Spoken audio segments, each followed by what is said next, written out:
আজকে ক্ষেতের থেকে টমেটো তুলবো আর সেটা আপনাদের সঙ্গে শেয়ার করব। দেখুন একদম টাটকা সবজি তুলে নিয়ে বাড়িতে রান্না করব। চলুন আপনাদের দেখিয়ে দিই।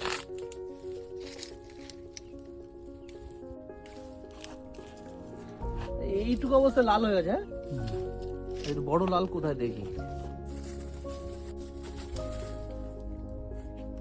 চল এবার সিম তুলে নিয়ে আসি।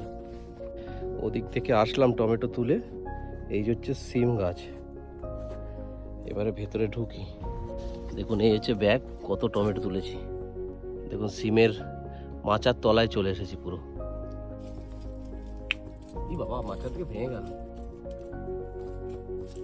ইতিমধ্যে অনেক তুলে নিয়েছি, দেখতেই পাচ্ছে। বড় বড়গুলো তুলছি, কচিগুলো মানে একদম ছোট ছোট সেগুলো তুলছি না। আর লাগবে? আর দরকার নেই, চল। কত সুন্দর হয়েছে হ্যাঁ সিমগুলো।